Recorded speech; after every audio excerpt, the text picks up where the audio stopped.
Y'all, we are on the precipice of something incredible. Get your buckets of ice cold water ready because we are about to douse the flames of progressivism asunder on these streets. Because, oh my God, the fallout of this election, you would think that God above has come down once again because the Democrats didn't get obliterated, they only got smacked around. I'm about to show you some things that are really, really important for you to know going forward. We're going to save this country, and this is a big part of this puzzle. Everything will be linked in the description box below. Of course, make sure you hit that like button, subscribe to the channel, turn the notification bell on, and you can follow me on X if you would like, at Braden LOA. All right, let's get into this. I'm not going to bury the lead on you.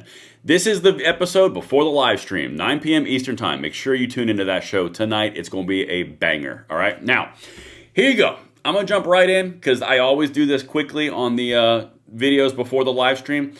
This is where it's going to go. I've got some clips I'm going to show you here that are incredibly important for you to understand about what's really happening underneath the surface. CNN, fallout of the special election of Tennessee, go. The woman you had on just got smoked. She ran a nice race. She'll never be heard from again. Democrats threw a lot of money at this. They're not going to come back in 26 in the fall and throw good money after bad. They'll go out and find other places. This isn't, I don't think anyone's going to wet themselves tomorrow morning about this race. It was an off-year special election. I think we'll take a little lessons from it, but we got a big W and a nice, great congressman who'll be there for a long time. Congratulations, Matt Epps.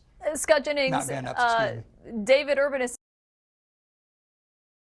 All right, so here's the point. And I'm going to say this out front. I'm never going to gaslight you guys.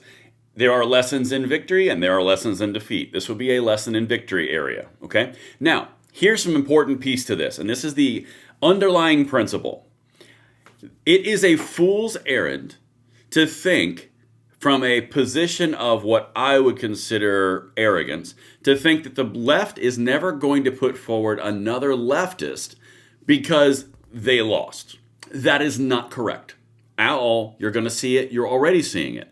Now, where he is 100% correct is she is not going to be relevant again in that same district because of what he just said. And this is the underlying principle you have to understand. The left is never going to tell you this. The media is never going to tell you this. The DNC is never going to tell you this.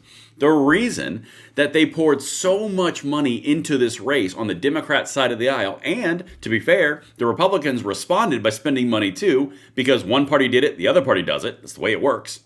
So you have to understand that this is a special election where they had a lot of money to pour in to get a moral victory. The Democrats had to get a moral victory. They needed a moral victory. They do not have any money. And I'm going to hit more of this on my live stream tonight. Guys, I'm telling you, this was much more about the Democrat Party nationally than it was about this woman in Tennessee. That's why I've been saying everything I've been saying on this content, okay?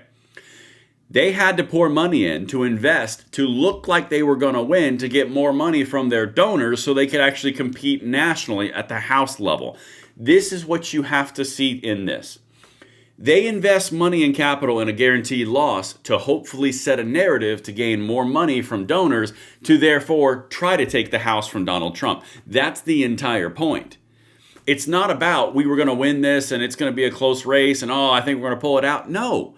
It was 100% the entire time putting someone up who was going to get close enough for them to go, look, there's a national mandate. We need all of your money to defeat the fascism and Donald Trump. They're never going to tell you the real reason. That's why I exist. Anyway, let's keep on going. I got something else for you because this is absolutely true. And Scott Jennings is about to come on the other side of this and hit it as well. Watch this. Just that if you are in a seat that Donald Trump won by 15 points or less, you better watch out. There might be a challenger, and it will likely be competitive. I think that's the wrong lesson to take away here. This is Trump did win it by 22, but Marsha Blackburn in the midterm in 2018, when Trump was unpopular, only won the district by half a point. So Matt Van Epps is going to win it by 9 tonight. And the lesson to take away from this is Democrats picked their own candidate. They had 3 state representatives running. They picked the liberal wingnut. The person who said she hated country music, she hated Nashville, she was uncomfortable with prayer, she wanted to bully state troopers. That's the problem Democrats face in primaries all over the country in 2026, that they may nominate a left-wing nut who can't win the general. Well, but even That's it in a nutshell. and I'm about to bring Scott Jennings in here, and he's got a very similar message. The Democrats, what I have been talking about and pounding the ground and banging my drum on, is the far left progressives are in the middle of moving from the parasite to taking over the host. They are taking over the DNC. And what this guy is saying is very true. The Democrats are not going to pick the moderate centrist candidate because they're not virtue signaled enough. They have a far left progressive wing problem because the far left progressive wing problem does not resonate in general elections. You've got Chris Matthews saying it. You've got me saying it. You got this guy saying it. You got Scott Jennings saying it. Everybody's saying it. And everyone knows. That's why they're all going after the progressives. This little battle that the left is going to have is only going to get worse, and I am freaking here for it. All right, now let's go over to Scott Jennings because he has a very good add to this. This is the other side of the portion with the first clip. All right, watch this. Well, first of all, there's lessons to be learned from everything. When you win, there's lessons. When you lose, there's lessons. And so I'm sure they'll look and see who turned out and what messages were effective and which ones weren't, and that'll be something the party can move going forward. It's an off-year special election. The turnout matrix is far different than a presidential, and it'll be different than what comes out in November.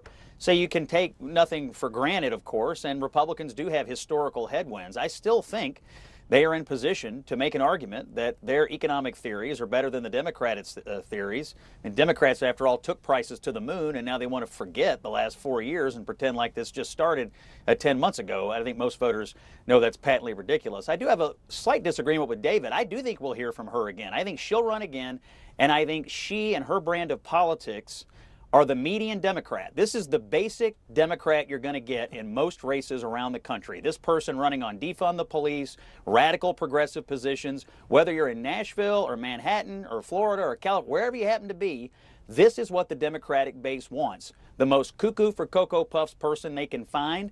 And they're going to look at these results and say, hey, this is how we got so close, so let's replicate it around the country. I think we'll hear from her and her kind for the next year. I don't think it'll be good for Democrats. That is it. The most cuckoo for Cocoa Puffs leftist. The left base wants the progressives. You have to see what this is. And I'm going to wrap with this little portion right here. Scott Jennings is saying it. Chris Matthews is saying it. Everybody on the planet is saying it.